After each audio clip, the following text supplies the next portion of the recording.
Camilla yang mendengar nama restoran Oceana menjadi sedikit kaget dan buru-buru berkata, "Wakil Ketua Ridwan, jangan terburu-buru." Lalu dia menambahkan kepada Ketua Amir, "Ketua Amir, sebaiknya kita tidak makan di restoran yang terlalu mewah. Cukup pilih restoran yang lebih sederhana dan mencerminkan karakter kota Makassar. Makan malam biasa saja.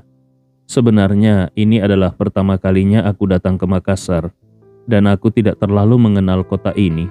Aku ingin melihat kehidupan sehari-hari masyarakat di sini." Ketua Amir langsung setuju dan memuji. "Nona Carmila benar. Kau baru datang ke Makassar, sementara keluargamu berasal dari sini, jadi sudah sepantasnya kau merasakan masakan khas daerah ini, agar benar-benar bisa merasakan suasana kota asalmu ini."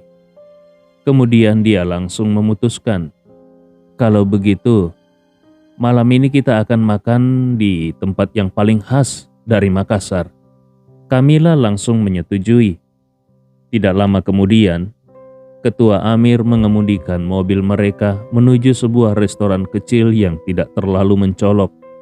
Restoran ini meskipun kecil, namun suasananya sangat nyaman dan cukup ramai. Kalau bukan karena Ketua Amir sudah memesan sebelumnya, mungkin mereka tidak akan mendapatkan tempat. Untungnya Ketua Amir mempunyai sedikit pengaruh di sini. Jadi pemiliknya sengaja menyediakan meja yang sebelumnya dipesan untuk tamu lain dan memberi ruang tersebut kepada mereka. Mereka duduk di ruang privat dengan hidangan khas Makassar yang sudah dipesan. Ketua Amir kemudian bertanya kepada Camilla, "Nona Carmila, berapa lama kau berencana tinggal di Makassar? Untuk pameran seni kemungkinan besar baru bisa dimulai bulan depan. Karena akhir bulan ini kami akan pergi ke Korea untuk pertukaran budaya. Mungkin butuh lebih dari seminggu untuk kembali. Acara ini diselenggarakan oleh pemerintah kota, jadi kami tidak bisa menolaknya." Camilla sudah mengerti kekhawatiran Ketua Amir, dan dia memang sudah menunggu untuk menjawab pertanyaannya ini. Dengan senyum dia langsung berkata, "Kalian tidak perlu khawatir. Kalian bisa fokus pada acara pertukaran budaya kalian. Mengenai pameran seni, kita bisa menunggu hingga kalian kembali dari Korea, karena aku akan tinggal cukup lama di Makassar." Ketua Amir terkejut dan berkata, "Benarkah? Itu kabar yang sangat baik. Karena untuk acara pameran seni, dengan anggaran sebesar itu, tentu membutuhkan waktu dan tenaga yang lebih banyak untuk persiapannya." Camilla mengangguk dan tersenyum. "Benar. Jujur saja kakekku sebenarnya sangat ingin kembali ke tanah kelahirannya. Jadi kali ini aku datang ke Makassar untuk mempersiapkan semuanya, agar dia bisa dengan tenang pindah kembali ke sini." Ketua Amir penasaran dan bertanya, "Jadi maksudnya Nona Carmila akan menetap di Makassar?" Camilla mengangguk, "Betul, aku baru saja membeli sebuah villa di sini. Meskipun belum sempat mengatur semuanya, aku mungkin perlu mencari seorang ahli Feng Shui yang bisa memeriksa apakah villa tersebut cocok dengan Feng Shui, agar tidak ada masalah dengan kakekku." Ketika Ridwan mendengar hal itu, dia langsung terlihat tertarik dan tanpa ragu segera berkata dengan semangat, "Nona Carmila, kalau kau mencari ahli Feng Shui, kau benar-benar datang ke tempat yang tepat." Camilla yang sudah menunggu kesempatan ini, dengan cermat langsung menahan kegembiraannya dan berpura-pura terkejut. "Wakil Ketua Ridwan, apakah kau mengerti Feng Shui?" Ridwan tersenyum. "Aku tidak tahu banyak, tapi menantuku sangat mengerti. Dia adalah seorang ahli Feng Shui profesional. Dia bekerja dengan banyak klien besar di Makassar, di seluruh negara juga." Camilla terlihat sangat senang dan berkata, "Benarkah? Kalau begitu sungguh kebetulan sekali." Ketua Amir yang ada di samping juga ikut menambahkan, "Nona Carmila, apa yang dikatakan Ridwan memang benar. Menantunya adalah seorang ahli Feng Shui. Bahkan Tuan Albert di restoran Oceana sangat menghormatinya. Tuan Albert adalah tokoh penting di Makassar. Kalau menantu Ridwan tidak memiliki kemampuan luar biasa, dia tidak mungkin mendapatkan penghormatan seperti itu. Kamila merasa sangat gembira. Saat ini dia yakin kalau menantu Ridwan yaitu Andi adalah ahli Feng Shui yang dia cari, dan dia pasti orang yang juga terlibat dalam penyembuhan Ridwan dari kelumpuhan tinggi. Dengan begitu, semakin masuk akal kalau Andi Rewa memiliki jamu regenerasi. Dia pun langsung berkata, "Wakil Ketua Ridwan, kalau begitu bisa tolong sampaikan kepada menantumu untuk memeriksa Feng Shui villaku? Kalau dia bisa meluangkan waktu, aku akan sangat berterima kasih." Dengan senang hati, Ridwan langsung menyanggupi. "Jangan khawatir Nona Carmila, menantuku sangat menghormati aku. Aku akan segera berbicara dengannya, dan dia pasti akan meluangkan waktu untukmu." Kemudian Ridwan berpikir sejenak dan bertanya lagi, "Oh iya, Nona Carmila, villa yang kau beli itu baru atau bekas? Apakah sudah ada renovasi atau masih kosong?" Kamila yang sebelumnya menyerahkan urusan itu sepenuhnya kepada Sasa, tidak tahu pasti jenis villa apa yang telah dibeli.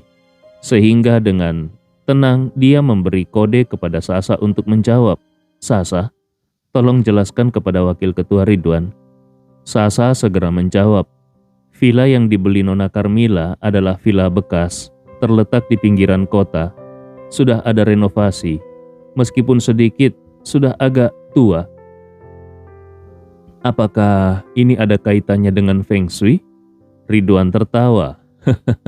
"Itu memang tidak ada kaitannya dengan Feng Shui. Tapi sebenarnya, putriku sendiri menjalankan studio desain interior, dan dia sangat ahli dalam hal ini. Kalau villa Nona Carmila memerlukan renovasi, bisa langsung menggunakan jasa putriku." Kamila langsung merasa sangat senang dan berkata, "Kalau begitu ini sangat baik. Aku memang berencana untuk merenovasi seluruh bagian dalam villa. Jadi, aku tidak perlu lagi repot-repot mencari jasa renovasi lain." Ridwan sama sekali tidak menyadari kalau dirinya baru saja tanpa sengaja membocorkan semua informasi tentang putrinya dan menantunya.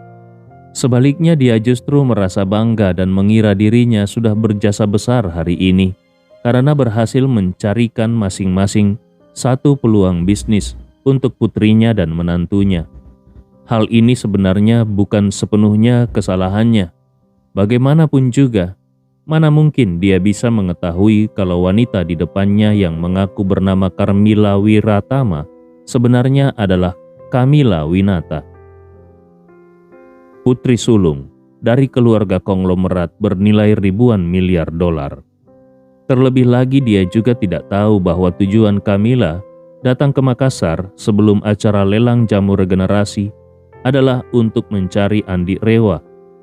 Saat ini suasana hati Kamila sangat baik. Sepanjang sisa acara makan malam, dia tidak lagi menyebut-nyebut mengenai Feng Shui atau renovasi.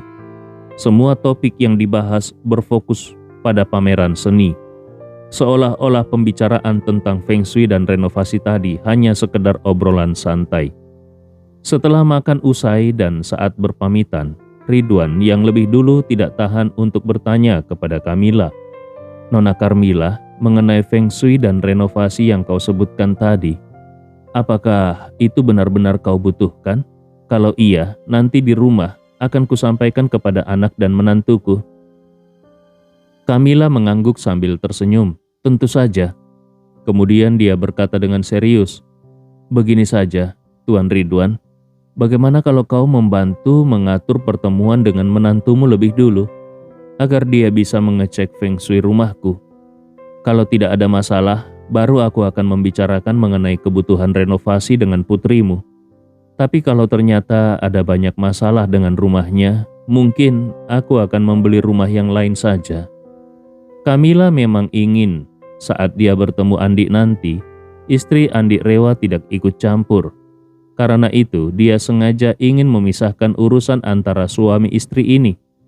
Kalau nantinya dia tidak bisa mendekati Andi secara langsung, dia bisa mencoba pendekatan dari sisi istri Andi Rewa. Ridwan pun merasa kalau apa yang dikatakan Kamila memang masuk akal. Logikanya pun jelas. Cek Feng Shui dulu, baru renovasi. Wajar dan bisa dipercaya.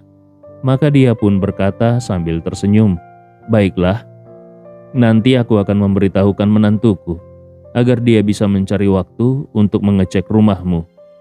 Kamila segera mengangguk, sambil menyerahkan kartu nama kepada Ridwan, seraya berkata, "Tuan Ridwan, ini kartu namaku. Kalau menantumu tidak keberatan, mohon dia bisa langsung menghubungiku." Ridwan pun tertawa sambil berkata, "Tidak masalah, nanti di rumah akan kubicarakan." Setibanya di rumah, suasana hati Ridwan sangat baik. Setelah memarkir mobil, dia pun masuk ke rumah sambil bersiul riang. Andi, Najwa, dan Carla baru saja selesai makan malam. Begitu melihat Ridwan masuk, Carla langsung memanggilnya. "Ridwan, ayo bereskan meja makan." Ridwan sempat tertegun, lalu dengan wajah cemberut dia berkata, "Kalian bertiga yang makan, kenapa aku yang harus membereskan meja makan? Kenapa bukan kau saja yang membereskan?" Carla melotot ke arahnya dan berkata dengan kesal, "Kau pulang malam karena keluyuran entah kemana. Jadi wajar kalau sekarang kau membantu mengerjakan sedikit pekerjaan rumah, bukan?" Sambil menggerutu, Carla menambahkan dengan nada yang tidak puas, "Seharian kau hanya keluyuran di asosiasi yang tidak jelas itu. Padahal kau tidak pernah membawa uang ke rumah. Lalu apa gunanya kau di sana? Kau masih saja sombong. Padahal aku tahu betul kemampuanmu, hanya begitu-begitu saja. Kau hanya sekedar menumpang nama di sana. Dan sekarang kau malah mewakili Makassar ke Korea untuk pertukaran budaya. Kalau kau tidak membuat malu Makassar, itu saja sudah syukur." Belakangan ini suasana hati Carla memang agak murung. Penyebab utamanya adalah karena Ridwan pernah menyebutkan kalau dia akan ke Korea untuk urusan budaya. Ini membuat Carla merasa iri sekaligus rendah diri. Selama bertahun-tahun pernikahan, Carla selalu merendahkan Ridwan. Karena selama ini Ridwan memang tidak pernah sukses dan selalu dipinggirkan di keluarga Tama. Maka dari itu, setiap kali Carla mencacinya, itu terasa sah-sah saja. Justru, karena selama ini Ridwan tidak pernah punya prestasi, maka Carla merasa berhak untuk terus merendahkannya. Tapi siapa sangka Ridwan yang selama ini tampak gagal, kini mendadak seolah bangkit kembali di usia senja. Meski di mulutnya Carla mencemooh posisi wakil ketua asosiasi kaligrafi dan lukisan itu tidak berguna. Tapi di dalam hatinya dia paham betul, posisi itu sebenarnya cukup bergengsi. Petinggi asosiasi budaya semacam itu biasanya dihormati bahkan oleh pejabat kota. Namun karena Carla sudah seumur hidup mendominasi Ridwan, maka dia tidak mau kalah begitu saja.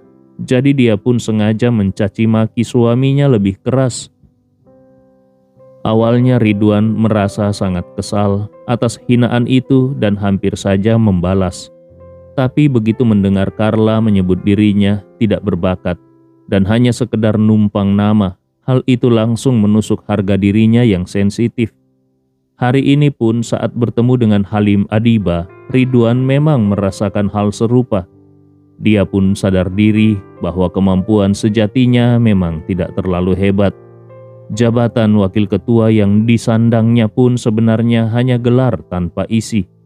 Meskipun begitu, ejekan Carla tetap menyakiti hatinya.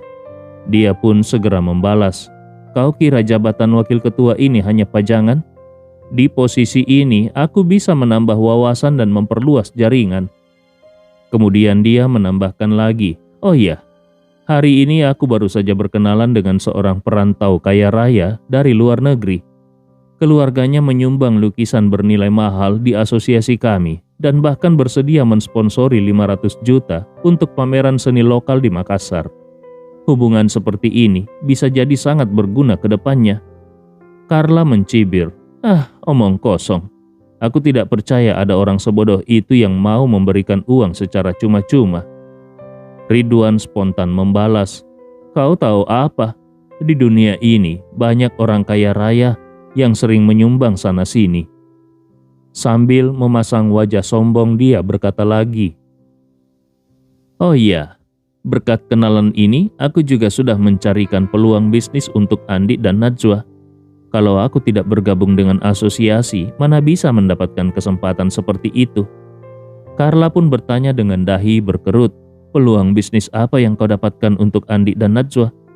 Ridwan segera berkata kepada Andi, "Menantuku yang baik, bukankah kau sering membantu orang memeriksa feng shui? Tadi siang aku bertemu orang kaya. Dia baru saja membeli rumah di Makassar. Saat makan dia mengatakan ingin mencari ahli feng shui untuk mengecek rumahnya.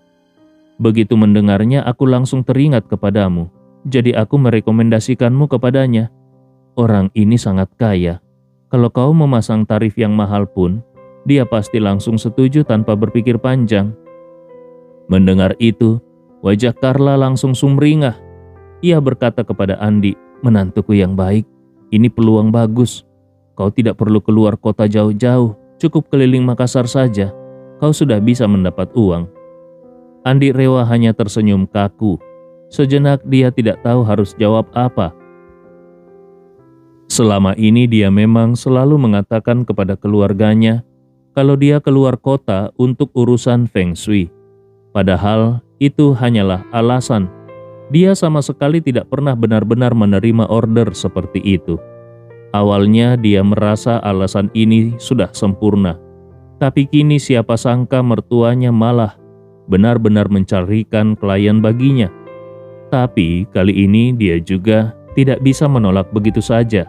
Kalau menolak, nanti alasan mengecek feng shui yang selama ini biasa dia gunakan akan goyah. Akhirnya dia pun hanya bisa mengangguk dan berkata, "Baik ayah, tolong berikan nomor kontaknya biar aku akan menghubunginya." Ridwan pun menyerahkan kartu nama sambil berkata, "Ini, kartu nama Nona Carmila. Besok kau telepon dia, sebut saja namaku, dia pasti tahu." Andi Rewa mengambil kartu nama itu dan melihatnya sekilas. Dia mendapati kalau kartu itu hanya berisi satu nama dan serangkaian angka. Namanya adalah Carmila Wiratama dengan nomor telepon domestik. Selain itu, kartu nama itu masih mengeluarkan aroma tinta tipis, seolah-olah baru saja dicetak. Tapi Andi Rewa tidak terlalu memikirkannya. Dia hanya mengambil ponselnya, memotret kartu itu lalu mengembalikannya kepada Ridwan. Dia berencana untuk menghubungi Carmila dan pergi meninjau feng shui untuknya, agar urusan ini cepat terselesaikan. Keesokan paginya setelah sarapan, Ridwan mengingatkan Andi, "Andi, jangan sampai kau lupa menelpon Nona Carmila." Andi Rewa mengangguk dan berkata, "Nanti setelah aku mengantar Najwa ke kantor, baru aku akan menghubungi Nona Carmila." Ridwan buru-buru berkata, "Kau tidak usah mengantar Najwa, biar aku saja yang mengantar Najwa. Kebetulan aku juga harus ke asosiasi lebih awal. Biar Najwa meninggalkan mobilnya untukmu, supaya kalau Nona Carmila butuh cepat, kau bisa langsung pergi ke sana." Najwa juga mengangguk sambil berkata, "Suamiku, Nona Carmila ini sudah menyumbang banyak ke asosiasi ayah. Jadi bisa dibilang dia adalah penyokong besar asosiasi. Urusan ini harus kau tangani dengan serius." Lalu dia menambahkan, "Kalau pekerjaannya tidak terlalu berat, lebih baik kau tidak usah meminta bayaran." Begitu mendengar ini, Carla langsung menyela, "Najwa, apa yang kau katakan? Saudara kandung saja masih hitung-hitungan, apalagi ini orang luar." Lalu dia buru-buru berkata kepada Andi, "Menantuku yang baik, jangan kau dengarkan perkataan Najwa tadi. Yang seharusnya dibayar ya tetap harus dibayar. Kita tidak boleh menjadi orang bodoh yang demi menjaga muka malah tidak mau menerima uang." Andi Rewa tersenyum ke arah Najwa sambil berkata, "Tenang saja, aku tahu harus bagaimana." Selesai sarapan, Najwa bersiap naik mobil bersama ayahnya. Tiba-tiba, Andi Rewa teringat jimat yang sebelumnya dia buat, lalu mengeluarkan 2 buah jimat dan memberikannya kepada mereka sambil berkata, "Ayah, Najwa, Ini adalah jimat pelindung supaya kalian selalu selamat di perjalanan. Bawa ini kemanapun kalian pergi, meskipun tidak bisa diklaim memiliki efek nyata, tapi anggap saja untuk keberuntungan." Najwa memandangi jimat mungil nan indah itu dengan kagum dan berkata, "Aku akan memasang tali untuk digantung di HP supaya bisa menjadi seperti aksesoris." Lalu dengan hati-hati dia menyimpan jimat pemberian Andi itu dan berkata, "Aku dan ayah berangkat dulu ya." Andi Rewa mengangguk lalu berkata kepada Ridwan, "Ayah, jangan lupa bawa terus jimat itu, jangan sampai hilang." Ridwan pun langsung menyelipkan jimat itu ke saku sambil mengangguk, "Tenang saja, pasti tidak akan hilang." Setelah ayah dan anak itu pergi naik mobil, Andi Rewa berdiri di halaman lalu langsung menelpon Karmila Wiratama, yang tidak lain adalah Kamila Winata. Kamila sendiri sudah menunggu telepon dari Andi sejak tadi malam. Sampai-sampai semalaman dia nyaris tidak tidur. Nomor yang dia berikan itu memang baru, dibelikan asistennya Sasa khusus untuk urusan ini. Jadi hanya sedikit orang yang tahu nomor tersebut. Begitu mendengar ponselnya berdering, Kamila pun langsung merasa girang setengah mati. Menahan rasa senangnya, Kamila sengaja menunggu sampai dering kedua baru mengangkatnya. Dan dengan sopan berkata, "Halo, selamat pagi." Andi Rewa bertanya, "Halo, apakah ini adalah Nona Karmila Wiratama?"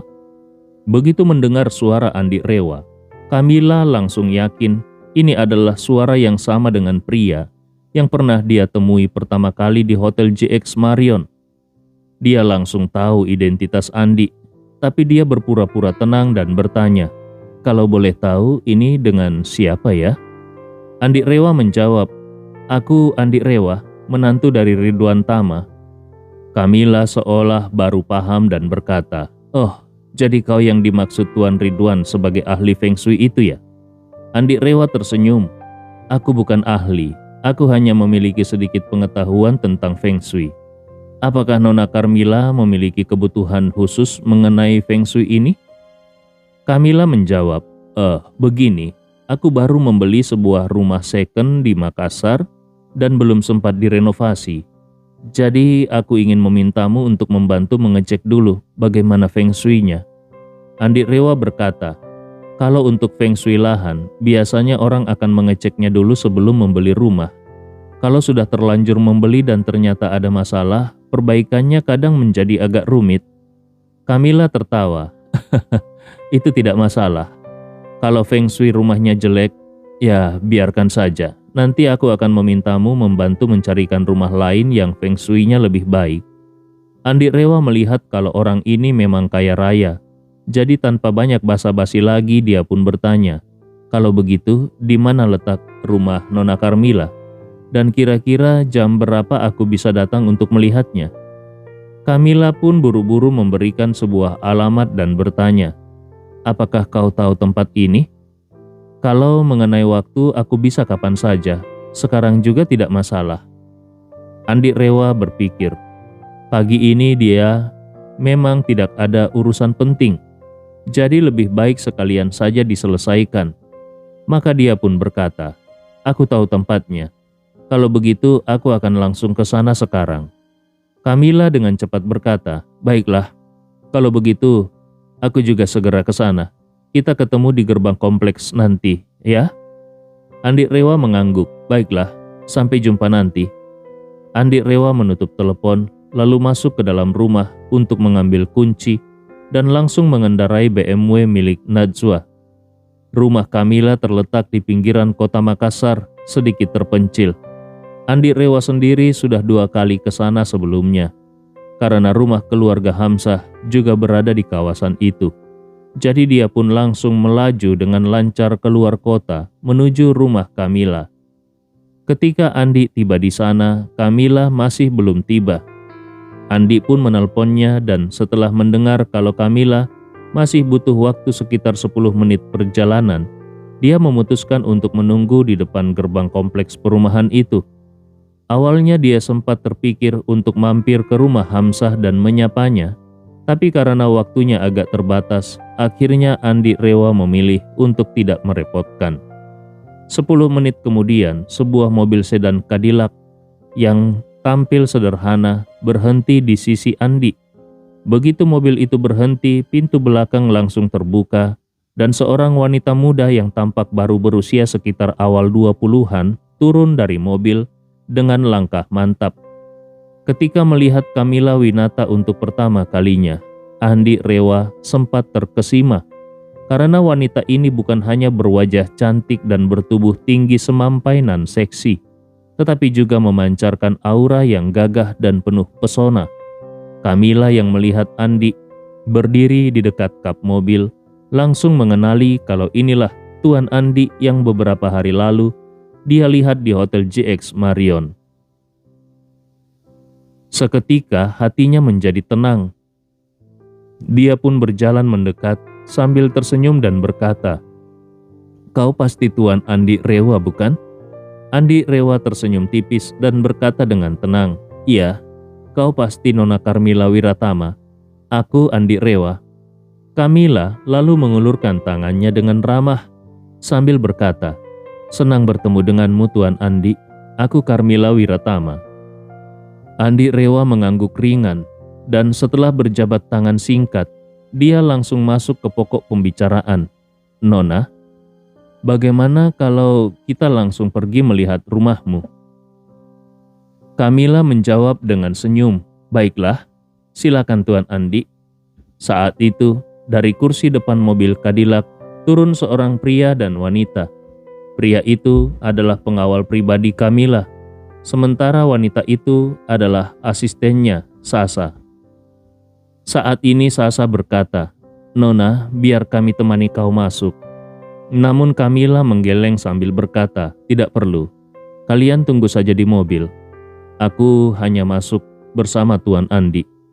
Pengawal itu dengan wajah serius berkata, "Nona, Tuan Noah sudah berpesan agar aku selalu menjaga keselamatanmu. Aku akan ikut masuk dan tidak akan mengganggumu serta Tuan Andi."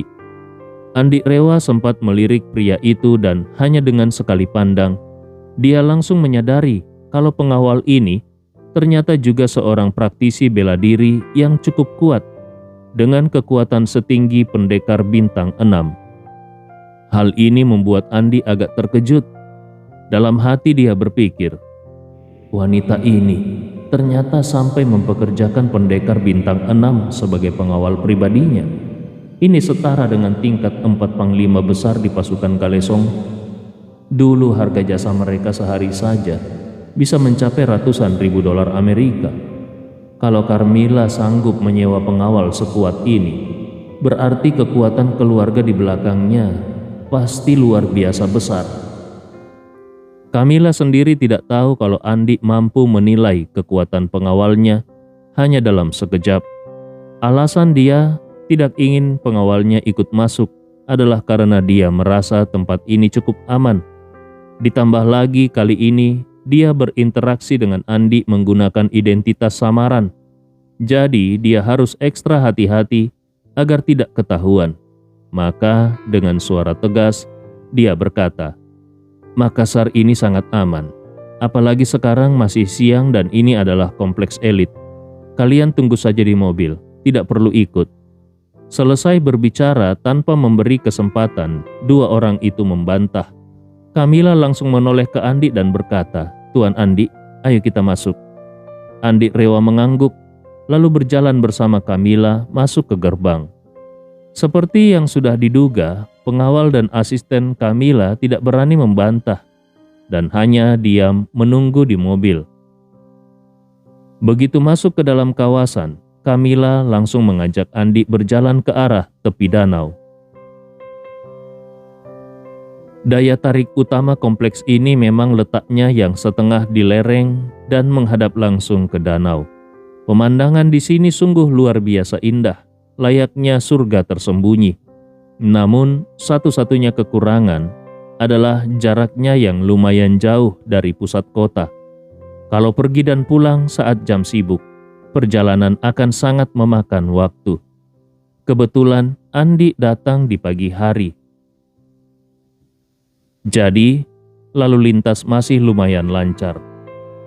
Tapi kalau datang sore hari, saat orang-orang pulang kerja, waktu tempuhnya bisa 2 kali lebih lama.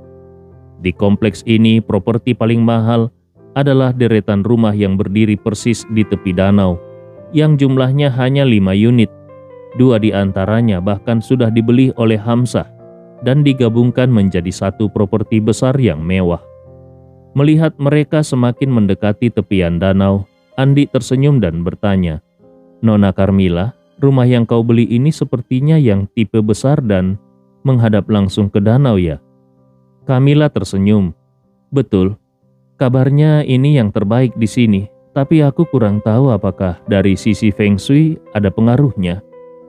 Sebenarnya setelah asistennya membeli rumah ini, Camilla sendiri tidak terlalu memperhatikan detailnya. Baru semalam, setelah janji bertemu Andi dikonfirmasi, dia meminta asistennya untuk mengajaknya berkeliling agar sedikit memahami posisi dan tata letak tempat ini. Andi pun tersenyum santai. Dalam Feng Shui, ketinggian melambangkan kekuasaan, sedangkan air melambangkan kekayaan. Lokasi yang menghadap air dan bersandar pada ketinggian dianggap ideal, karena artinya dari sisi depan membawa rejeki dan dari sisi belakang mempunyai sandaran kuat. Ini adalah pilihan terbaik. Selain itu, tata letak kompleks ini juga bagus sekali. Rumah di tepi danau ini memiliki posisi lebih rendah di depan dan lebih tinggi di belakang, serta menghadap ke selatan yang mendapat sinar matahari penuh. Ini benar-benar tanah Feng Shui yang istimewa. Andi pun tersenyum lagi. Kalau seandainya aku tahu sejak awal Nona Carmila membeli rumah yang tipe ini, aku mungkin tidak perlu datang lagi. Feng Shui-nya sudah pasti sempurna. Camilla tersenyum. Tuan Andi adalah pakar Feng Shui. Tentu kau punya banyak pengetahuan yang mendalam. Aku justru berharap kau bisa membantu memeriksa secara detail. Apakah di bagian dalam maupun luar rumah ini ada yang bisa ditingkatkan lagi? Aku tidak masalah mengenai harga. Yang penting aku ingin melihat kakekku sehat dan terhindar dari mara bahaya. Andi rela mengangguk. Kalau soal itu, memang harus kita lihat lebih rinci ke dalam rumahnya. Sambil berbicara, Camilla membawa Andi ke depan sebuah rumah besar yang tampak cukup familiar bagi Andi. Ini ternyata rumah milik Hamzah.